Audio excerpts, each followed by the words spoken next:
Mr. Gordon Naylor is our speaker and our presenter this evening. And I want to tell you a little bit about Gordon.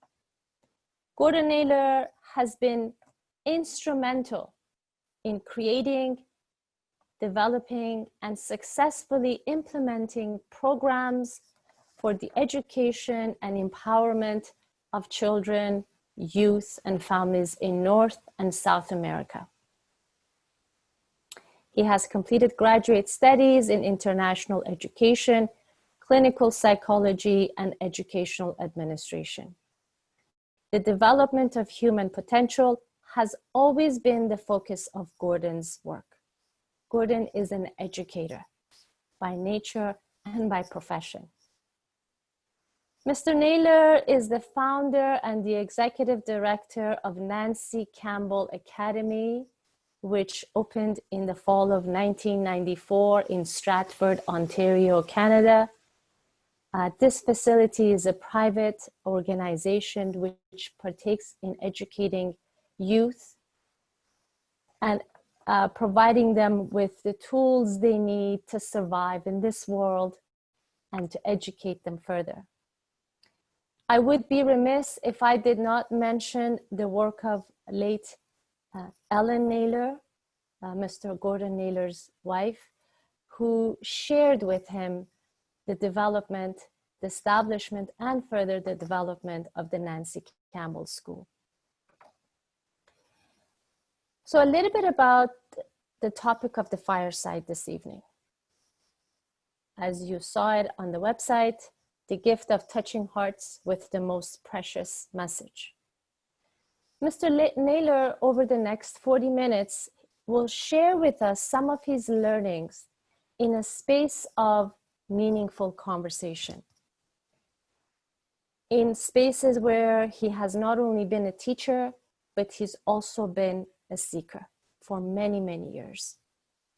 He will then further discuss how these developments over the last 6 months through these virtual and digital platforms will provide for us to be able to engage different communities, different statures of different communities, and different populations in spreading the message and the teachings of Baha'u'llah. And then, what would be the outcome of these activities? These prayer meetings and these devotionals that we have during this lockdown together with our friends, our community, our neighbors through this platform. What would be the outcome and what are the opportunities that arise from this dynamic that we are in today? Tonight's fireside, dear friends, is inspired by a remarkable woman, a woman by the name of Aghdas Javid, whom most of you here on this call, on this fireside this evening, would know. You have heard of her, you knew her during her life. You might have even attended her warm hospitality and her many, many, many firesides, which she held in her home regularly every week for a span of 40 years or 50 years. Mrs. Aghdas Javid, like I said, was a remarkable woman. She was a teacher of the faith, and she was the mother of Firesides in Ontario, Canada, perhaps the world. Everybody would know of her amazing technique and love and hospitality that she would use in attracting the friends with her love and with her absolute hospitality and devotion to her friends. So we will talk about Mrs. Javid, and the inspiration of tonight's fireside is from her. And later on, after Gordon's presentation, we have a sweet surprise for you all, which we will share with you. Without further ado, I'm going to pass the fireside over to Gordon Naylor. Mr. Naylor, over to you. There we are. There we are. Okay. What a lovely background. Good evening, everyone. It's so great to see so many wonderful souls. And I'm excited to think that probably almost anyone else here could have given this fireside for Aghdas, because many of you knew her much more, and I can see that so many of you have been attracted by her endeavors. As was mentioned, she had this fireside for over 50 years. And in fact, she received an award from the United Nations that hung on her wall for the 50th anniversary in recognition of the contribution that that fireside made to the development of the minds of people towards the goals and purposes of the United Nations. I guess this shouldn't be surprising, given that in the case of members of the Bahá'í Faith, our religion is the oneness of mankind. And we are to strive day and night to realize that goal, not only in words, but in deeds. And if there was a person that tried every day to do that, Aghdas would be at the top of the list. And she always wanted to engage in conversations with people. And the goal that she always had and her standard that she always kept was really the name of this fireside, which is the gift of touching hearts with the most precious method. So she really believed that, if people had a chance to hear of the great message that Baha'u'llah brought the world, that it would be sufficient to transform their lives. And to support that ongoing transformation, she held this weekly gathering, dedicating herself not just to holding it, but to making it one of the most beautiful occasions that a person could really attend.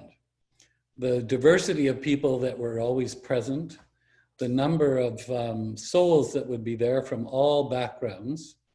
And I know that in my own case, when I brought my mother there, she was very skeptical. My mother had actually thrown my brother out of the house for becoming a Baha'i because the priest had instructed her to do so. She wasn't interested in, knowing about the faith really, but Aghdas kept telling me, you should bring your mother, you should bring your mother. And I kept thinking, she has no idea what she's asking me to do. Because my mother it was a religious act to remove my brother from the home, never mind come to a fireside. But in any case, because of Aghdas's perseverance, I decided, I kept inviting her, this lady wants to meet you, this lady wants to meet you. And I remember and I was so nervous, of course. And when we got to the door, Aghdas just in her characteristic way, threw open her arms and grabbed a hold of my mother and gave her a big hug and said how delighted she was to meet her. And she said, especially because you have such a wonderful son. At which point my mother looked at me as if to say, I'm not sure what she's talking about. So I was pretty certain at that moment that perhaps I hadn't been living up to the Baha'i standard in my own home, which that moment was actually quite a changing of my own life, in the sense that I realized I had to up my game in my home if I was going to influence everyone. But my mother was thrilled. What my mother found really interesting at the Fireside was how lovingly welcomed she was, and how people of all walks of life, and she would mention there were doctors, there were garbage men, there were every kind of person that had every kind of job in that room, and everyone was so welcomed. So, you know, Aghdas would go about her business daily trying to find souls that she could invite to her fireside. And sometimes she would invite them to dinner beforehand as well. She put her heart and soul, she made it the undying passion of her life to help to illumine people. One dinner I went to one time, she told me, you know, I have been talking to this man for 6 years, and he finally agreed to come to dinner tonight. And he was very touched by her hospitality. Her sharing of love was without any strings, and I think that's really important. Of course, she was very challenging in her having people think and question, but she was always so loving that they felt uplifted by being there. And if anyone could do that, certainly it was her. So that gift of touching hearts is interesting. You know, I went to speak at Green Acre Baha'i School, and I jokingly said to the Americans there that we in Canada know what you did to try to prevent Abdul Baha from coming to Canada. And they were not happy with me saying that at first. I said, you know, you told them that we were superstitious, we were religious fanatics. There's a whole list of what Abdul Baha says you told him, and despite that, he came. And when he got there, I said, don't worry, we've forgiven you for doing that since that time, because he had a good time when he was in Canada. And in fact, he said that when he arrived and he spoke in all the major churches of Montreal in 1912, that he found all the hearts receptive. And I thought it was very interesting that despite all of the worries that the American believers at that time had, that going to Montreal would be a whole bunch of Catholics that would be very strong and individuals that wouldn't be interested in hearing about anything else. And of course, in my case, my mother was Catholic, and my family, my 7 brothers and sisters, were as well. And so I related very much to that. But I thought it was very interesting that he used these words, that all the hearts were receptive. So it's interesting that the pursuit of knowledge is something that is the work of the soul. And yet our hearts have to be in that in order for us to achieve our purpose. Because if we don't have our heart in it, then we don't pursue it with the same vigor. So the heart being connected is a very important thing. I wanted to read this writing because I found a key to happiness the other day in the writings, and it was fairly simple, and I thought it would be good to mention here. Abdul Baha said, "Happy are those who spend their days in gaining knowledge, in discovering the secrets of nature, and in penetrating the subtleties of pure truth." So it's interesting that that is our source of happiness, that we pursue knowledge, that we study the subtleties of nature, and we pursue pure truth. So there's something about our souls, our spiritual realities, that desires truth. And I remember reading, Abdul Baha said that we are, as a Baha'i, we have 2 real tasks. One is that we are lovers of all of mankind. And the second is that we must always we must become lovers of the truth, no matter what it is. So we have to search for truth. And this writing is interesting for me as well, because one of the elements that Aghdas always had at her firesides was that she would always have beautiful flowers. She would arrange these flowers. She grew roses that smelled like roses. It was wonderful. not the ones that we have now that often don't have a fragrance to them, but the ones that just burst with that fragrance. And still to this day, her garden is filled with these roses, and she would get special ones, and she would make these beautiful bouquets. And every time I spoke at her fireside, she would make sure that I left with a handful of these flowers to bring to Ellen, my wife, who was sick for 20 years. And Aghdas always made sure that she'd send these flowers. And my wife would always say how much she loved her. So these touching gestures that were very, very sincere, and she was so committed to, were these gestures that would open up people's hearts. And that's such an important part of this transformation process. And at this time, when we're under the COVID difficulties and we have so many limitations, it would be hard for you to inhale the fragrance of a flower right now. But the fact of the matter is, we will have to inhale the spiritual flowers.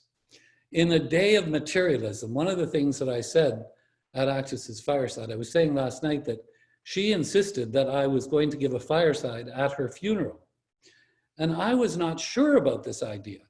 I thought that that was being a little more audacious than I thought she should be. But of course, there was no telling Aghdas what was audacious and what wasn't audacious. And of course, there was no saying no to her. And she said, and you're the one that has to give this fireside. So I was often thinking about how this was going to happen, but it actually went extremely well. She wanted that because every time you'd want to talk about her, she'd be really annoyed by now with us having spoken so much about her.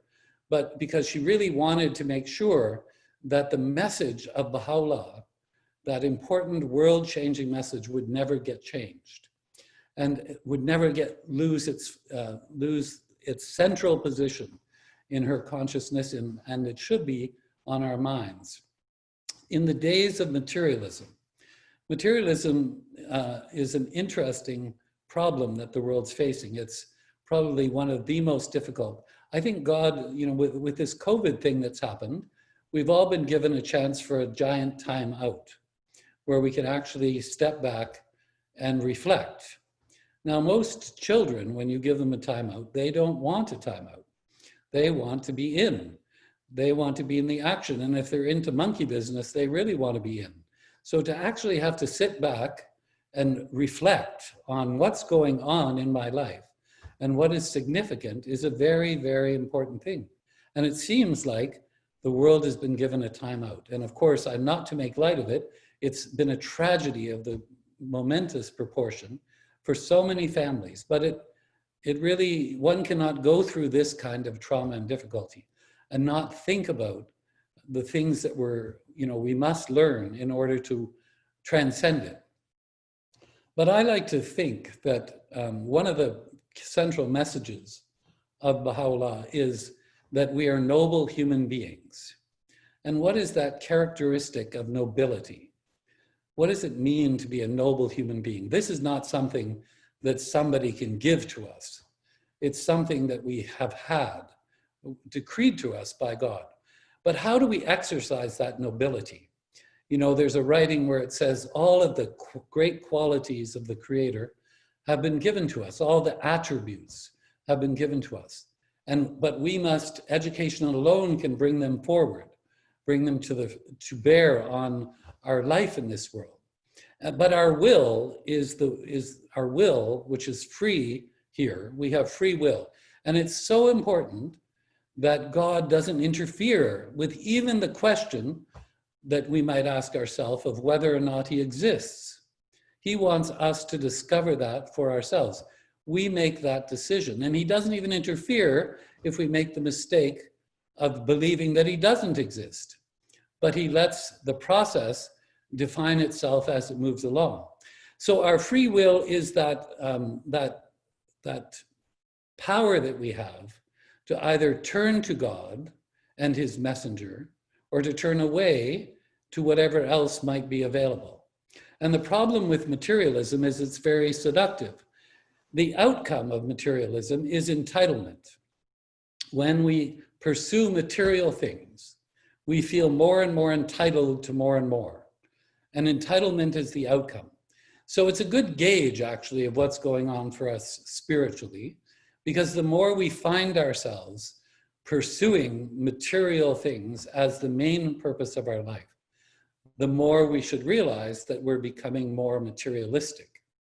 So then what would be the opposite of that? The opposite is, of course, that we are human beings that are aspiring to our spiritual reality, this higher nature, this transcendent reality that is this mystical tie that binds us to our Creator. And that mystical tie is not something that's easily defined by any words. It's something that is mystical. It's something that is closer to us, the writings say, than our life vein. It compels us to move towards it and to transcend whatever is around us. And there's only one outcome of true spirituality, and that is the biggest outcome of true spirituality is gratitude. That's the sign of spirituality, gratefulness. Even the House of Justice, the supreme governing body, always begins all of its letters with gratitude to Baha'u'llah and to God for everything that's happened in the world. Now, I don't know how many of us actually practice the law of gratitude. And I'd say it's the law because the more we practice gratitude, the less entitled we feel, and the more we feel grateful for what we have. And that's another quality that Aghdas continually demonstrated, is this gratefulness. So grateful to know these wonderful teachings. So grateful that she had to pass them to others. So grateful that if she was able to find a soul that was interested in hearing them, that she felt blessed. And not to mention the fact that as a speaker at her Firesides, it was the first place I gave my talk. She invited me when I was 19 years old, and Lord knows what possessed me. But I took the book Future Shock, and I combined that with Hidden Words, if you can imagine. And I went ahead with that, for those of you who know. I pray for all the souls that were there that evening, because I think most of them would have had a serious problem just trying to follow what it was I was trying to do. And Aghdas, in her gracious nature at the end, said, "That was wonderful. Next time, maybe you should prepare a little less." I think she just gave me that little hint that I might not need to try to combine all the current thought that was going on with the hidden words, but at least I grounded it in the hidden words. So she was always an encourager. She found a way to encourage and build the strength of those around her and make them feel good about their lives, make them feel committed to the good things that there are, and to feel grateful. And she had a clear understanding of the importance of understanding the spiritual truths. Now, of course, the message of God is designed for everyone in the world, but how do we get that message across? I remember when I was trying to teach one of my sisters about the faith, and I was worried because my brother and I were pioneering somewhere, and I wasn't getting any kind of interest from her. And I remember in desperation, I said to her, if Jesus returned and he was sitting in your living room and he said, "I want you to go and gather the people so that you can hear this message," what would you do?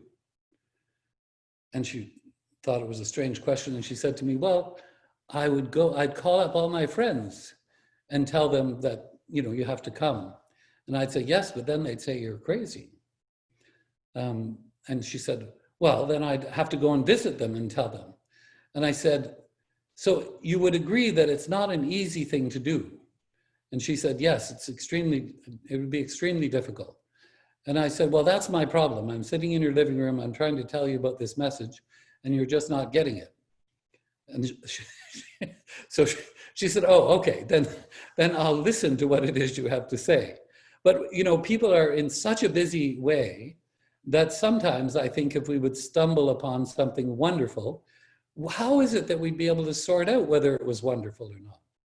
And this is where the fact of the matter is, in the Baha'i Faith, because we have the noble souls, all of us have noble souls, we believe in people's ability to actually sort through the mire of everything that's there and somehow mysteriously to be compelled towards something. That said, it doesn't mean that we can count on that. We have to imagine, oh my goodness, what has happened?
Mr. Naylor, we can hear you.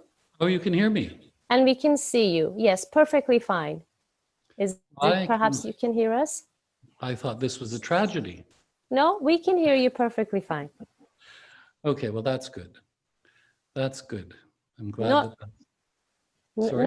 No tragedies tonight. No, not yet. Okay, well, that's good. As long as I can, I'm not sure why it's showing me like this. So should I just continue then? Is that the idea? You can continue. You can continue. We can. Actually, Gordon, nothing changed on our side. I wonder why you stopped, but it was a good moment of silence for meditation. Okay, so did you hear me praying? Oh my God. Go on. We heard you praying. Yes, we did. That's good. I could have said other things, but I'm glad I said that. That was wonderful. But you were grateful and you displayed gratitude. So. Well, thank you. So where we were was that I just think that this whole concept of sorting out how it is we find truth. And one of the great things that Abdul Baha said is a problem for humanity is our imitation, that we imitate things and that we're not thinking really for ourselves and we're not searching truth for ourselves. So that's another issue that I think we have to really think about. One of the methods, or one of the most important methods that Shoghi Effendi said that we have in order for bringing the truths of the revelation and teachings of Baha'u'llah to bear on the world is the fireside method of teaching, which seems to produce, the Guardian said, the greatest results. And he said, each one of the friends invites into their home once in 19 days and introduces them to the faith. And that's, of course, people that have a listening ear. In the Baha'i Faith, we would never want someone who was not interested in hearing or talking. As Baha'u'llah said, a wise man speaks not unless he has a listening ear. So we never want to force, manipulate, or coerce in any way any of these discussions, because we strongly uphold an investigation of the truth. Whenever I would say that at Aghdas' Fireside, she would always take exception, which surprised me the first couple of times, and I'd still forget. And she used to say, no, Baha'u'llah said the unfettered search after truth. We don't have to do everything independently. It's unfettered. And that means we have to help each other to find the truth together. We have to identify what it is. So that's an interesting thought that she would convey. And when we have those meetings, the firesides, she said, she often made a distinction, which I always found was interesting, is that she wanted whoever was speaking to touch the hearts of people. That really was her focus all the time. She didn't want it just to be an academic kind of discussion. And she would chair the firesides. And if it was just getting to be something like that, then she would bring it back to kind of the heart of the matter, which was always wonderful. And I thought about this writing, like, what is it that when we have these, when we are a noble being, we are never a victim. And so as human beings, we cannot be victims. We may be victimized. We may have had something happen to us that made us feel like a victim, but we are transcendent beings. So transcendent beings cannot be victims. We eventually find our way to transcend whatever it is that has happened to us in our past, because that is the nature of our soul, to transcend and to move on and to make progress, really through all the worlds of God. So it's our nature to have to be able to do this. We can't just let ourselves be trammeled by the conditions of the world. We have to transcend. But it isn't us that transcends things. It really is the power of the creative word. And this is what Baha'u'llah has stated about transforming souls, our own and each other's, that utterance must needs possess penetrating power. For if bereft of this quality, it would fail to exert influence.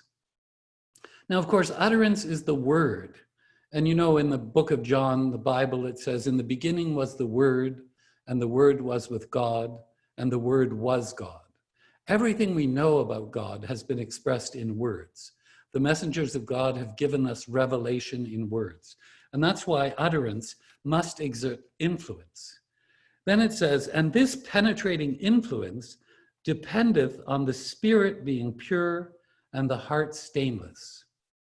So each of us has this task, if we want to be a source of education to each other, to be constantly purifying our own hearts and trying to purify our spirit. And there are ways that, of course, the faith outlines we can do this. And then it says, likewise, it needeth moderation, without which the hearer would be unable to bear it. Rather, he would manifest opposition from the very outset. So how we express ourselves to each other is very important. We must never give the impression or the thought that we would desire in any way through our words to be forceful or manipulative. We don't need to do that because truth has its own power. It penetrates darkness. It illumines the dark. And once you understand a truth, any of us, we cannot go back to darkness and pretend that it's light.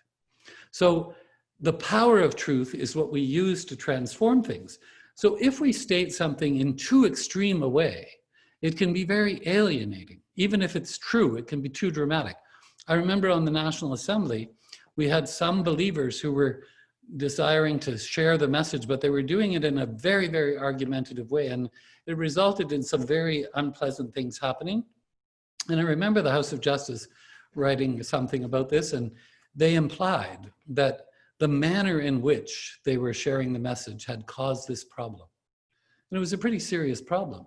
So we have a responsibility to make sure that whenever we're sharing this great message of Baha'u'llah, these teachings, or the great message of Jesus, or the great message of Moses, that it must be shared, as Abdul Baha said in Secret of Divine Civilization, with due regard for the rights of others.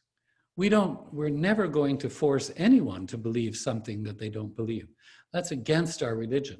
That would be one of our greatest fears, that we might have gone so far as to do that. But on the other hand, we're not afraid to share what is true. And moderation will be obtained.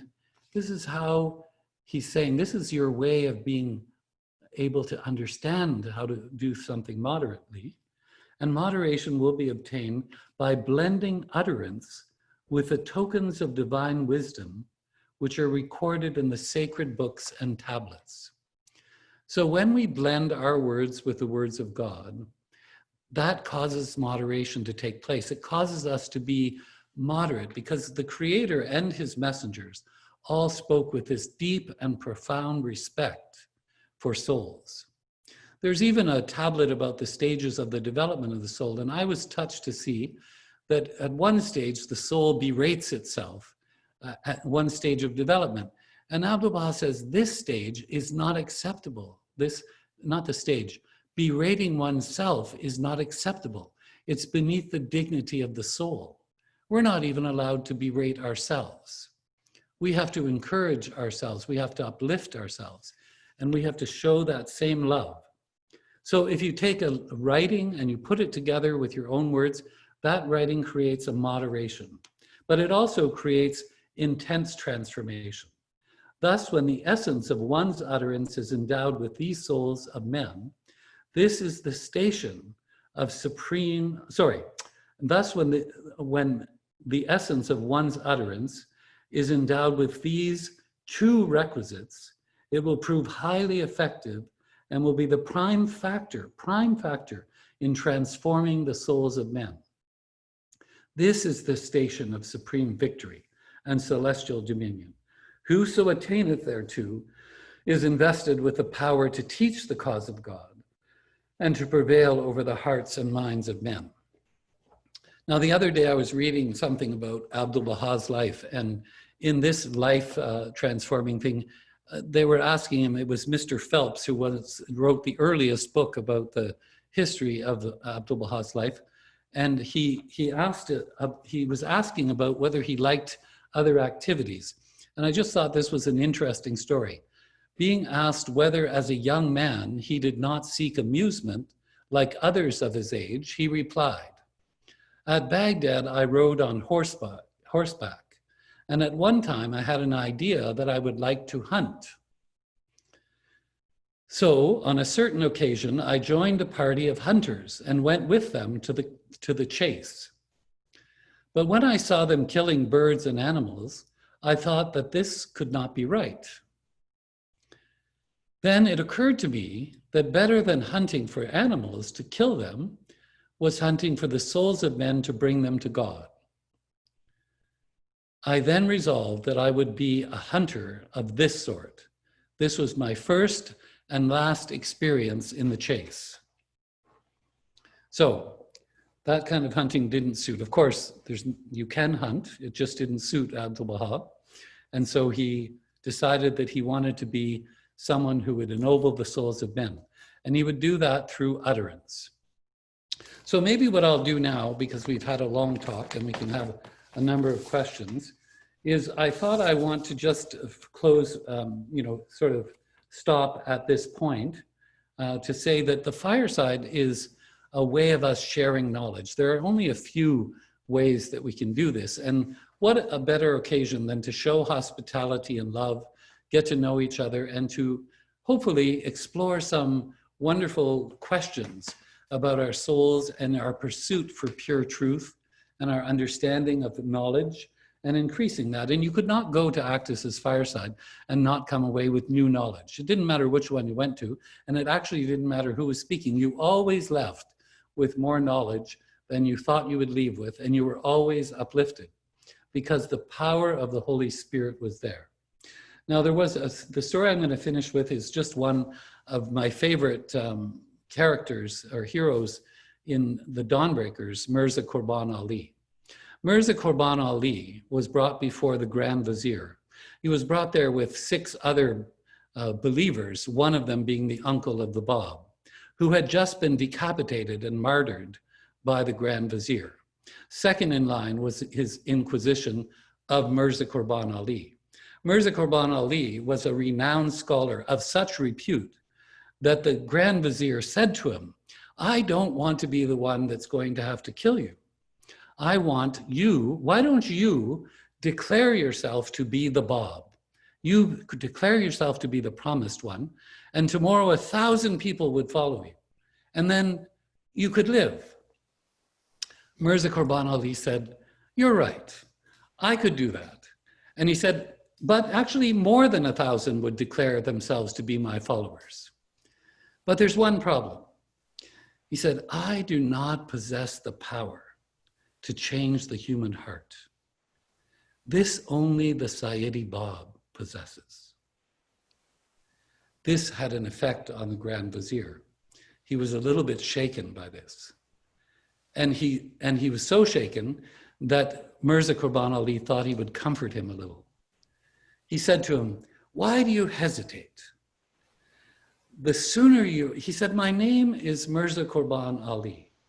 Qurban means sacrifice. Ali is the Bab. I was created to die for him.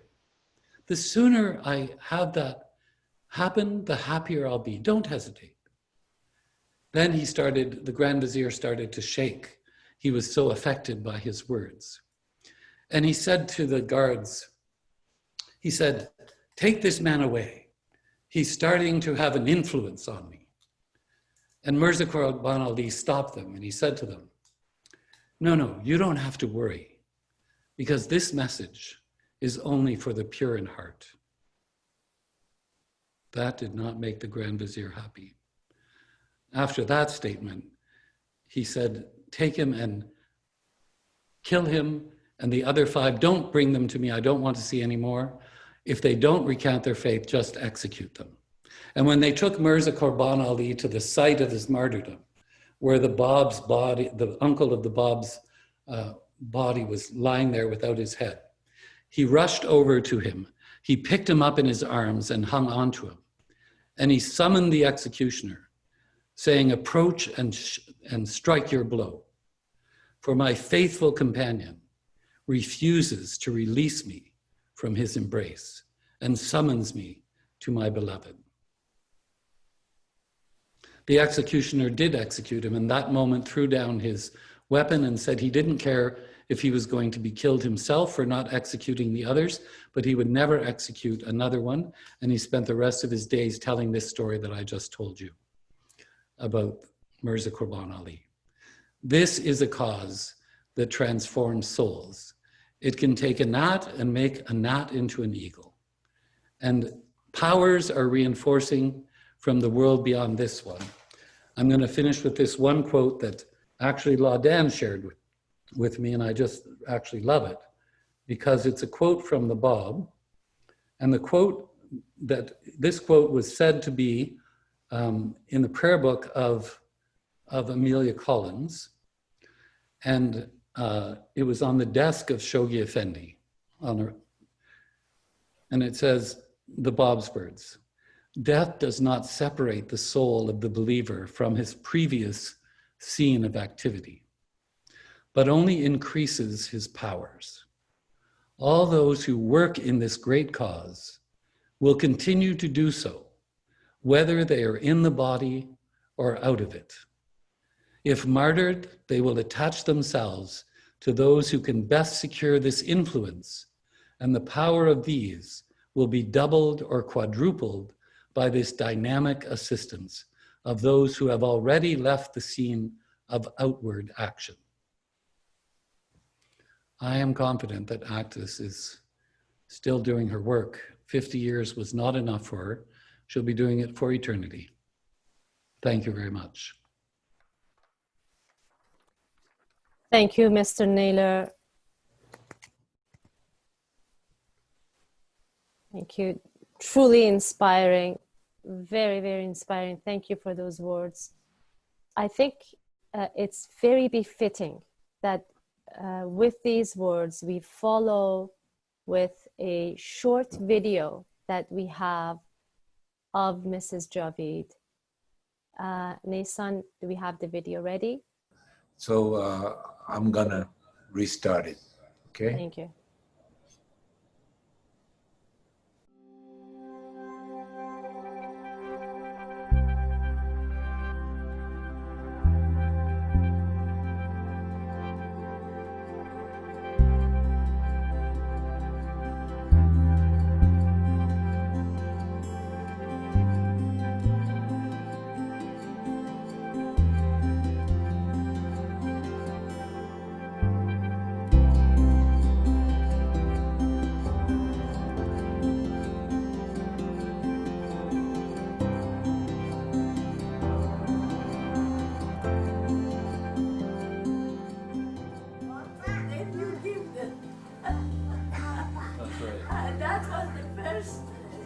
I taught the faith all the time. And it was a wonderful life.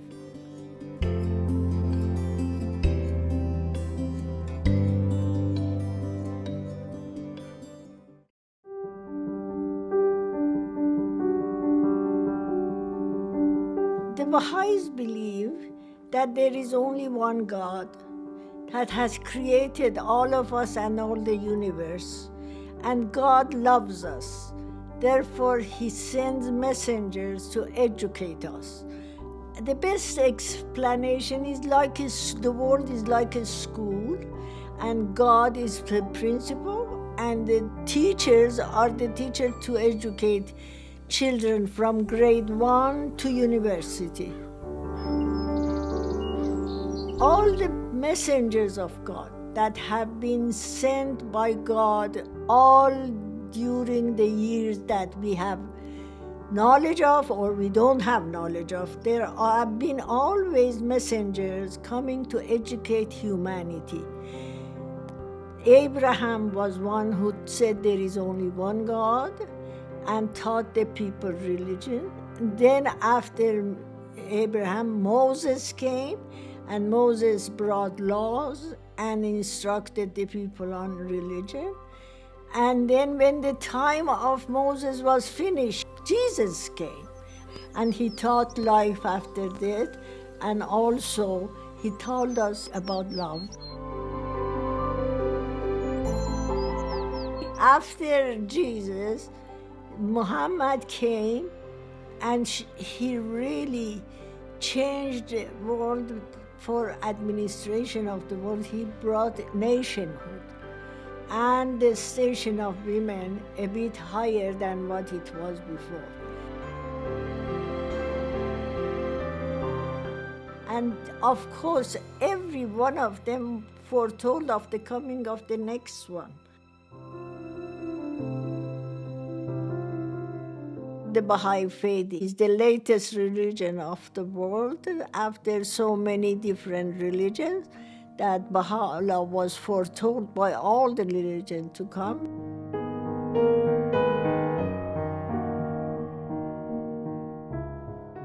Baha'u'llah has come to unite the whole mankind, and he has come to bring a new civilization, new world order. And that has been never done because the world wasn't united before. At the time of Jesus and Moses and Muhammad, half of the world was not discovered. They couldn't say you have unity of mankind. But at the time that Baha'u'llah came, everything changed. It's for all humanity. And the Baha'is don't choose and pick who should be Baha'i. Everybody entitled to receive the message of God. So we cannot choose that. That is why I put in the paper, in 5 papers, about the Baha'i Faith.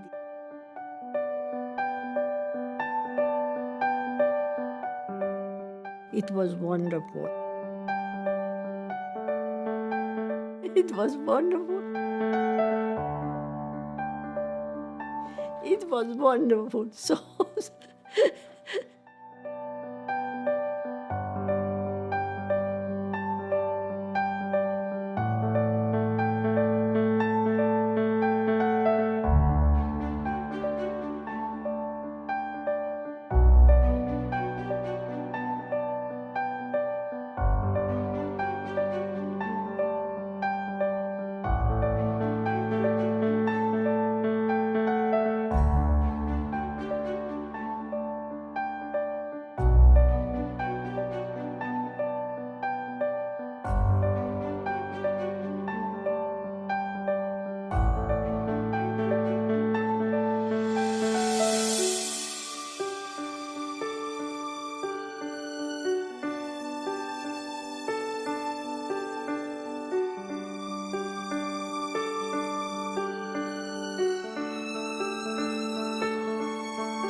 it's wonderful.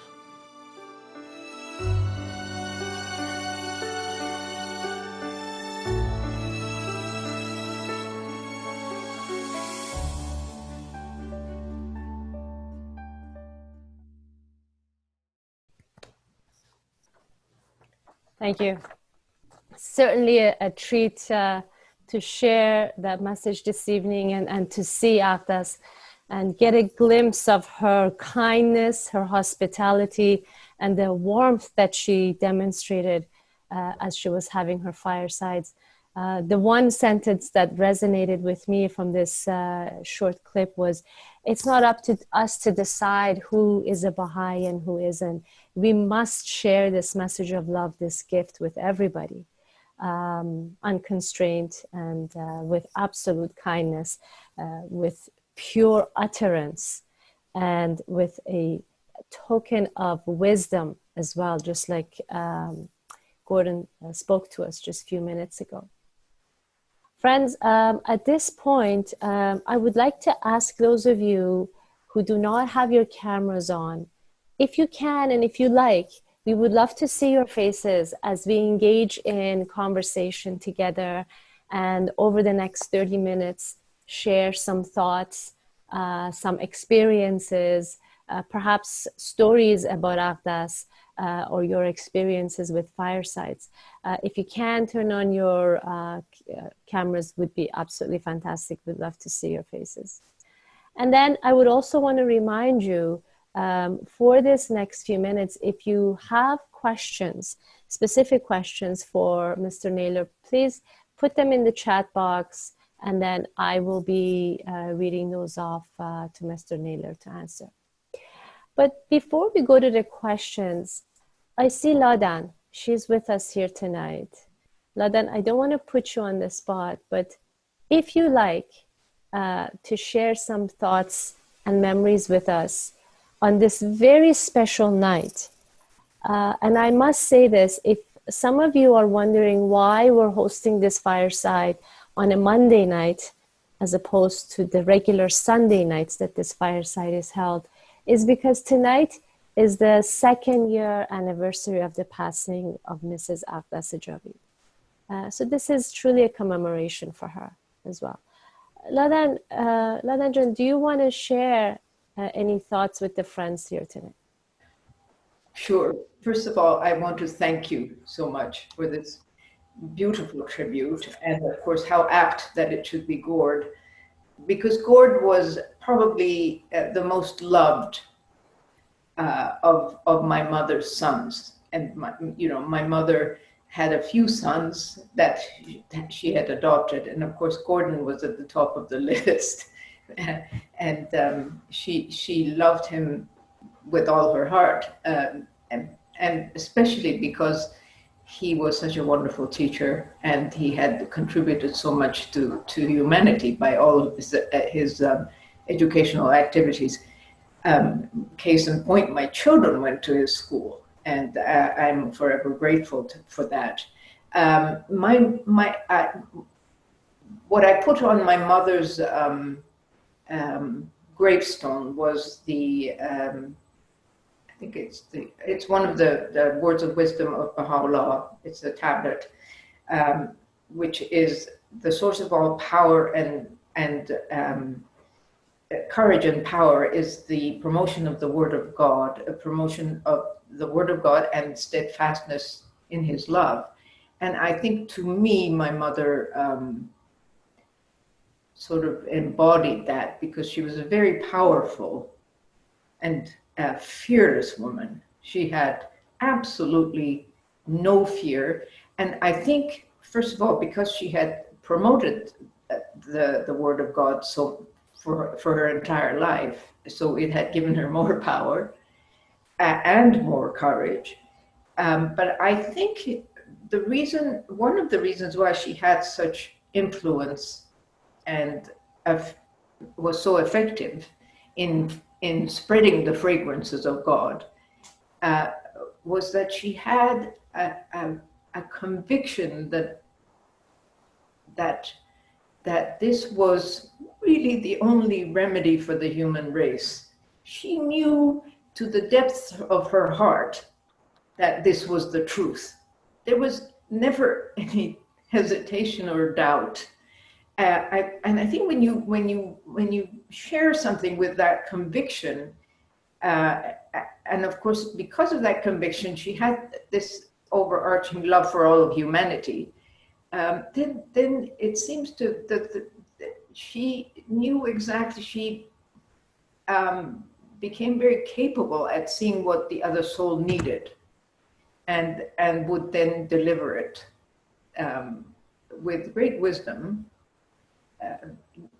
It's something that not everybody appreciated, because people often were very timid and would think that she's too bold, but it never was too bold for those who received the message. So this was my, and the other thing about my mother was that she never ever lost an opportunity to do what was her passion, which was to spread the fragrances of God. So I think with that, there's everybody on this screen, or a lot of people, she loved very deeply, and who know her and probably have much better things to say than me. But anyway, I'm very grateful to you, Nason, John, and Gord and Hidya for facilitating this, and just as a reminder also that we really should take up the mission and continue it, because really this is the only refuge for humanity, and we're very lucky to have access to it. Thank you. Thank you, Ladan. Are there any other members of your family, Ladan, here this evening on the screen? Yeah, Do you see? My wonderful uncle and cousin were here. I saw them, but I don't see them now. Renee, are you there? Rene was here, I think. I saw him in the beginning. Yeah, I saw him. I don't know if they're here now. Renee, are you there? He's still here. He just Renee, has say a few words. There is two other amazing teachers of the faith who have been in service to humanity all their lives. Both of them, the two Renees. Where are you? I don't see them. Maybe they can say a word. While Roy is here. Roy, you say something, please. Roy is the other side. Is Roy with us? Yeah, he's mouthing words, but he's muted. Is he muted? Roy, unmute yourself. I think he said he says he can't unmute himself. Okay. So it's left to you, Renee. Where is Renee? I don't see them. He's on the second page. Friends, what I'm going to do is unmute everyone, but please keep those that are not talking. I'll ask you. Okay. Please There's keep Renee. Okay. Okay, so everybody will have the power to unmute. Just a second. Firuz was another one of my mother's daughters. Firuz, John, you say something. Firuz and it. Oh, I'll jump in. I'm unmuted. Yeah, thanks. I wanted to follow up on Ladan's theme that, Aghdas knew what to say to others, even though other people felt they were too bold. So that the story is, I went to MIT, and for graduation, my mother and Aghdas came, and as Persian women do, she wanted to have a big dinner for all my friends. So I invited 10 of my friends. I actually lived in a fraternity in college. And so I invited my 10 best friends there. And I was like, what is Aghdas going to do? And she sat next to the president of the fraternity.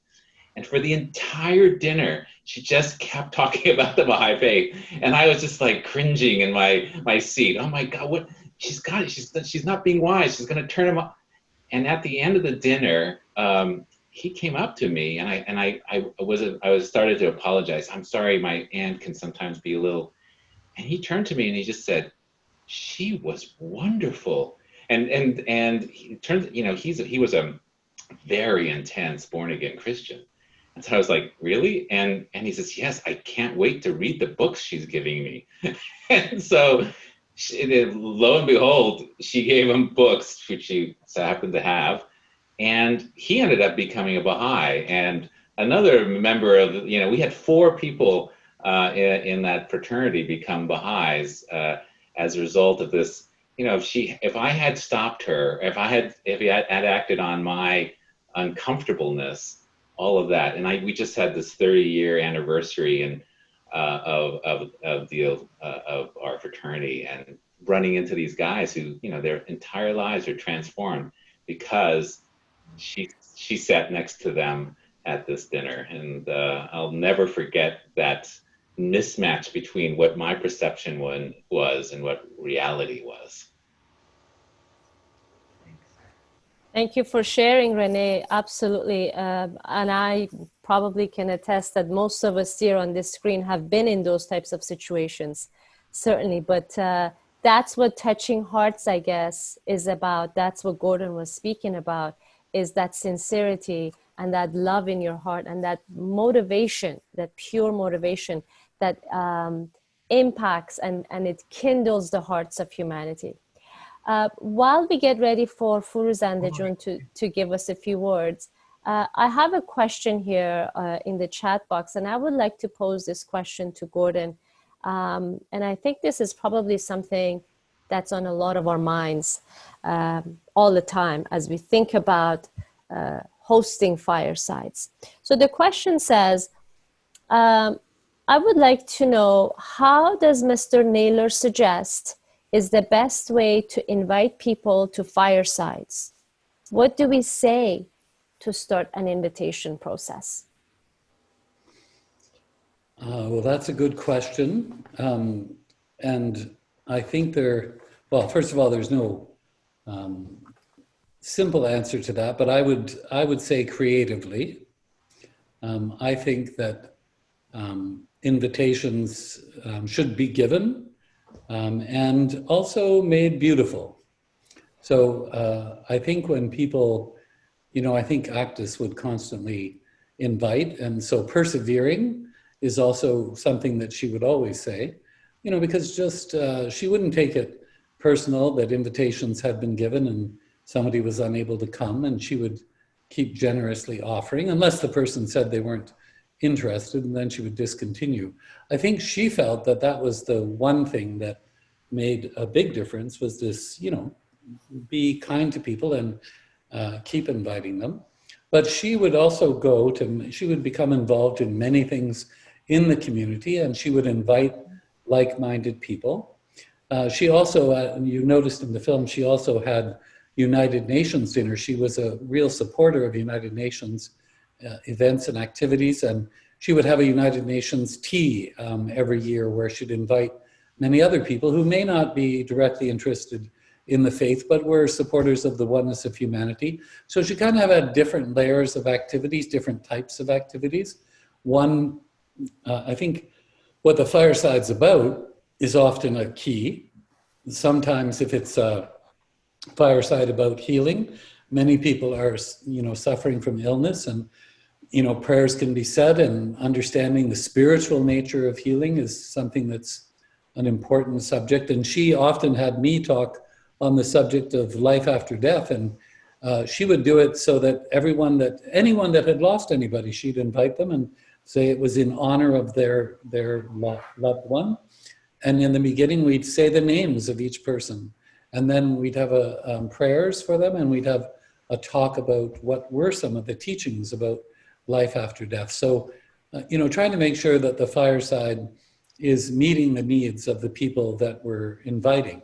And I think there's also different ways. Aghdas's fireside was more like a meeting of a pretty large proportion. I remember sometimes firesides having like 70 people at them. So, or in fact, one time I remember she said she had more than 100 people at a fireside. So this is more like a public meeting where the Guardian, I think, had made clear that firesides are really simply where you invite people to your home. And he said this: the friends must realize their individual responsibility. Each must hold a fireside in his or her home once in 19 days, where new people are invited and where some phase of the faith is mentioned and discussed. If this is done with the intent of showing Baha'i hospitality and love, then there will be results. People will become interested in what you're interested in, and then be interested in studying. Individual firesides will bring the knowledge of the faith to more people under favorable circumstances, and thus constantly enrich its circle of friends and finally others. So, and there is no substitute for this, is what Shoghi Effendi said. So whether it's one person you invite to your home and show hospitality or more, that's still a fireside, where some aspect is defined. There's one more thing that I'm writing that I didn't read, which I thought was very interesting. Man's spiritual digestive powers have similar laws to those that govern physical digestion. When people are spiritually hungry and thirsty, they must be given wholesome and suitable spiritual food. But if we give too much at a time or too rich food for the digestive powers, it only causes nausea and rejection and malassimilation. So it's also important to make sure that we just say, you know, we discuss some aspect and enjoy ourselves and share love and happiness, and there's more times to continue to talk. So making sure that we don't overburden somebody with too much truth. I remember once I was had somebody at my house, and this young man, I was telling him about the faith, and I said, he was looking at me with such intensity, and I said, do you understand what I'm saying to you? And he said, I don't have a clue what you're saying to me, but you're very sincere about it. And that's when I realized that perhaps I had been a bit too intense and gone a bit far. So I think we have to be careful. We just have to be wise, that we make sure that it's joyful for everybody present, that we have a wonderful time, and that we discuss some aspect. Thank you for that, Gordon. Furuz and Miss Master, are you available? I see you on camera. Yes. Furuz John, do you want to share some thoughts with us Sure. about memories of Aghdas? Yeah, I just wanted to share a few things which I think they are very important. One day, I used to go to Aghdas Khanum every Wednesday, and of course we cannot talk about Aghdas Khanum without really acknowledging Dr. Javid. He was the one who would make the tea. Their relationship was very interesting. I loved their relationship. I can see that Ladan is smiling. They were very equal. They were very frank and candid with each other. But Dr. Javid knew that he needed to serve Aghdas Khanum so things would go right. And he would do it, particularly at the Firesides.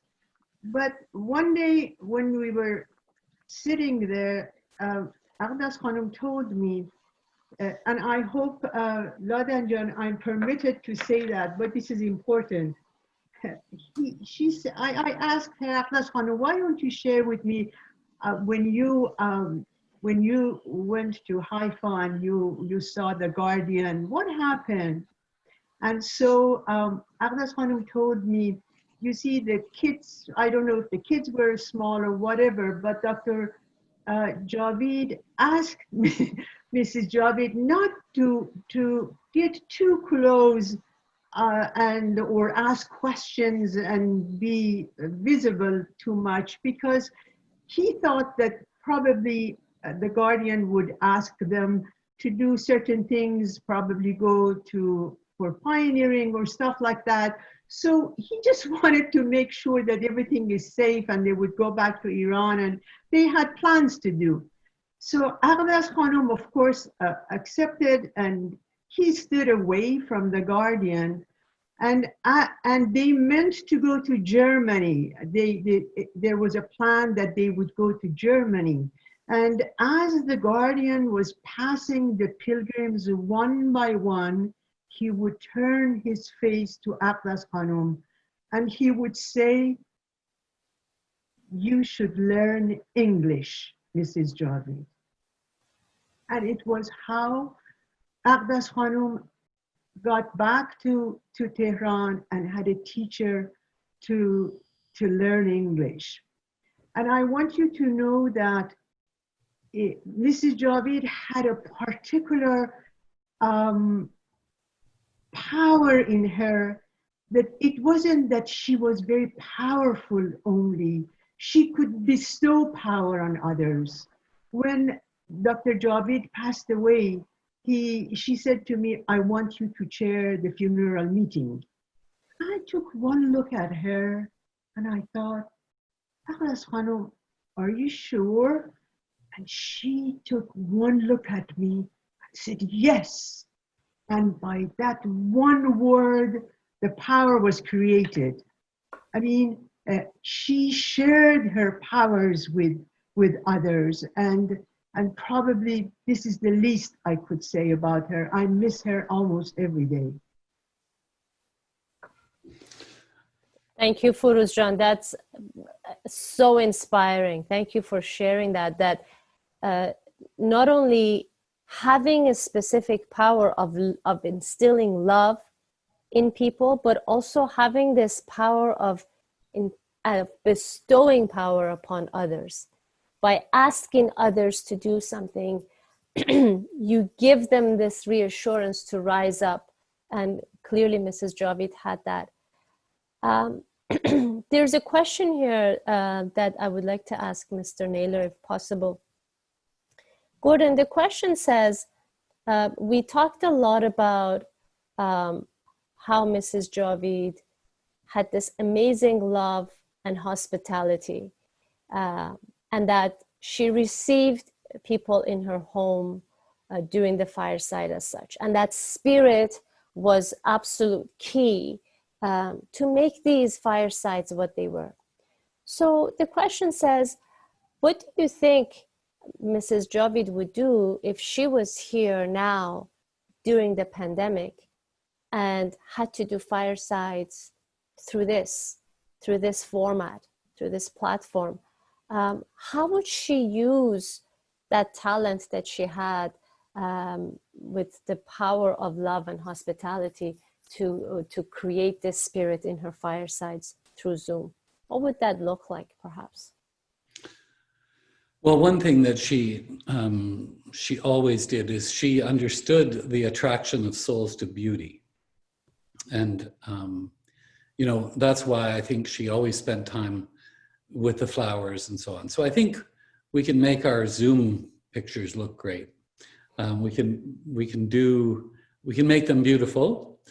We can make them festive and changing and just become a little bit, you know, I think that's like a beauty thing, which I think she would pay attention to. And I'm just saying what she would do. Of course, for some people that wouldn't make a difference, but she always tried to make the event beautiful. Even the way she would serve the squares or serve the tea or whatever it was, to make it beautiful as it can be, I think would be her desire. Unquestionably, she would want to be part of the Zoom firesides. She would just need probably somebody to help her. She wouldn't hesitate to use whatever medium. In fact, I can hear her words echoing in my ear now. You should do more of these things. You must, you know, you have to, look, there's so many opportunities here now. She always was one that would see the opportunities and see the bounties that were there. She did something that was probably the most important thing. And that was that, you know, I always loved to speak at her fireside because I knew she would be up praying. She prayed a lot, And I'm sure that she prayed prayers that made her closer. You know, people that have experience praying, you know, their prayers work even more powerfully. And she would tell me sometimes, okay, I woke up at 3 and I started saying prayers. Or I woke up all week, I'm praying, Baha'u'llah, please send me some people that might be interested in hearing. She was constantly praying and asking for assistance from people in the other world as well. So I think those were some of the things that I'd say she'd want to take part in. And I noticed that David and Mame Smith are here, and they've spoken at her fireside a number of times. It might be of interest to hear from them too. But prayer, I think, would be the number one thing she'd want to intensify. Thank you, Gordon. Thank you. We do have one other question, and then perhaps we can also hear from Dr. Smith and Maine. I think we still have a little bit of time, maybe about 8 to 9 minutes. Nason, you have the last question of the evening before we hear some words from Dr. Smith.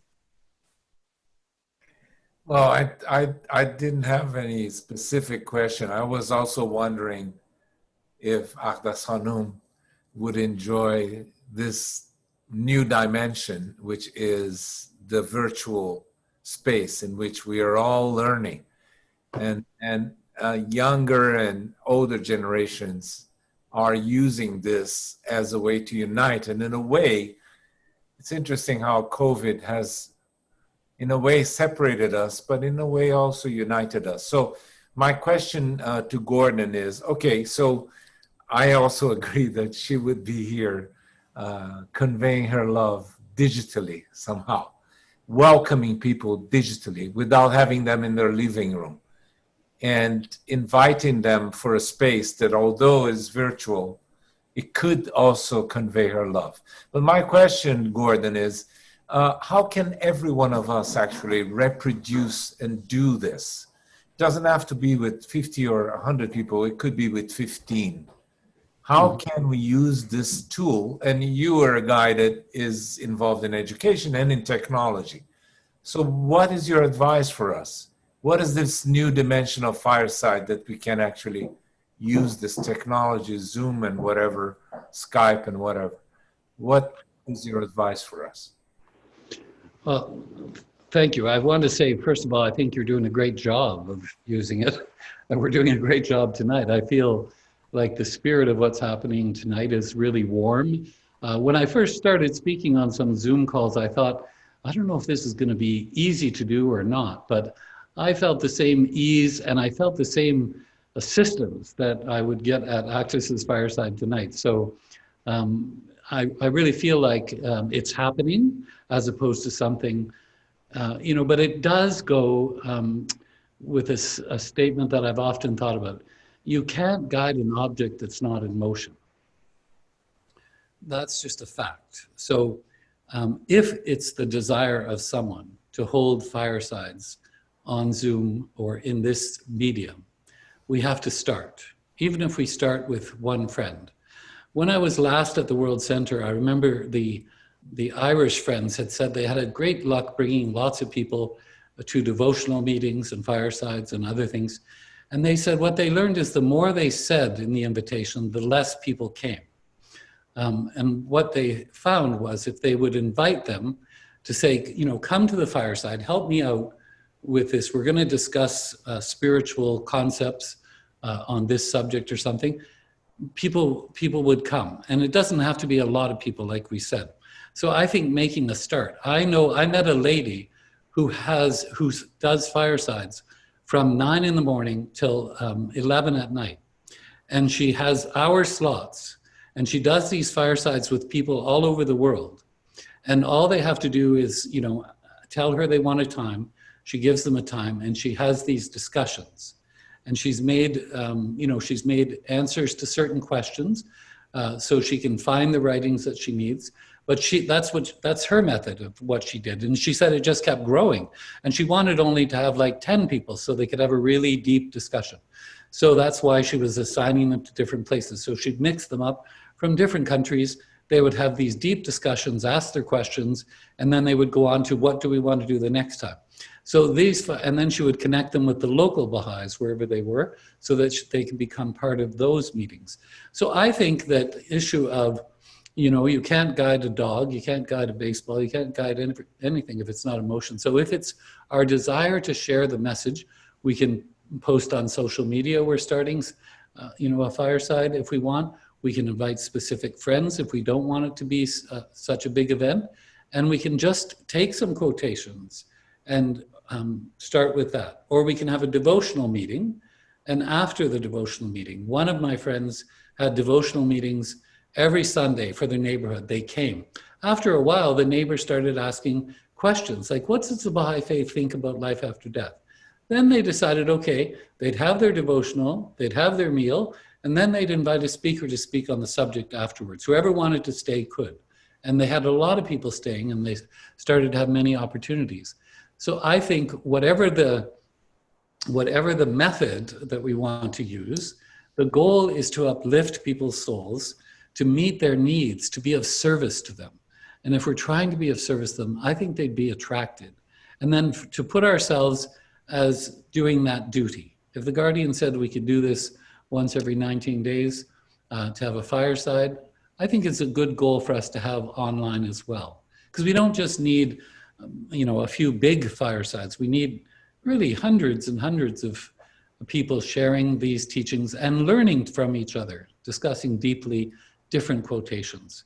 For any subject that you want to give a fireside on, just do a little research. We have Ocean, you put in that and you can get the answers to, you pick 5 writings, little writings that could be on the theme that outline some of the issues, and you start discussing. So you don't have to have all the answers, you start discussing together. These are just some ideas, but I think if you want to do it and you pray to do it and you make a start, you'll be able to do it.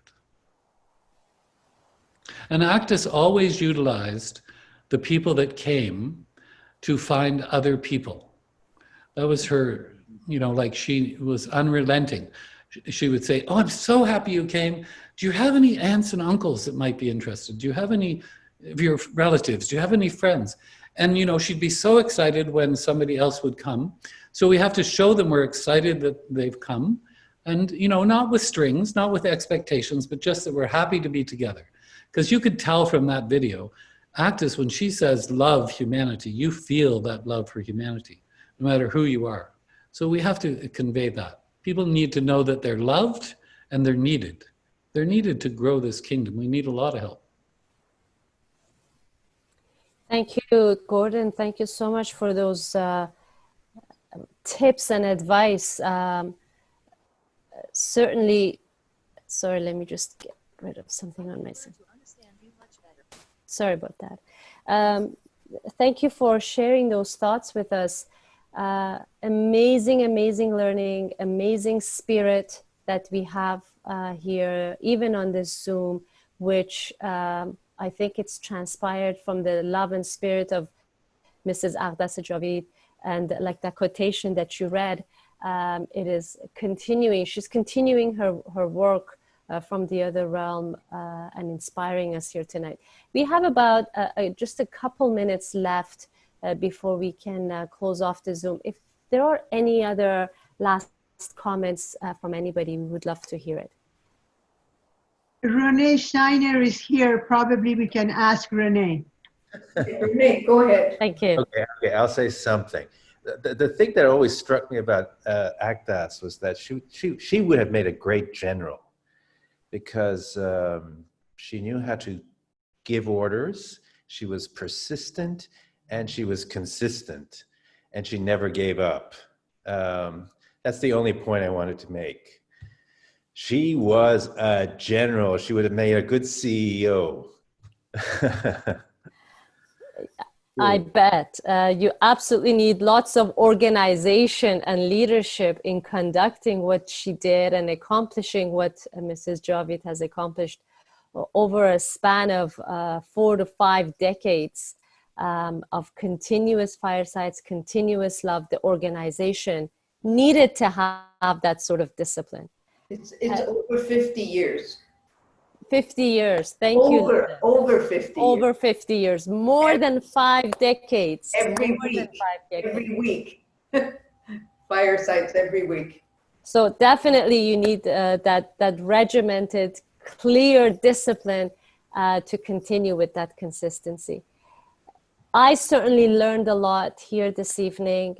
I was inspired. I hope you all were inspired. Thank you, Gordon, for joining us this evening and sharing those thoughts and memories of Mrs. Javid, and everyone else, family members, friends who shared thoughts. And Nason, thank you for putting these firesides together. The recording will be available on firesidebaha'i.org in a few days. Thank you, friends. Have a wonderful rest of the evening. Bye-bye. Bye-bye.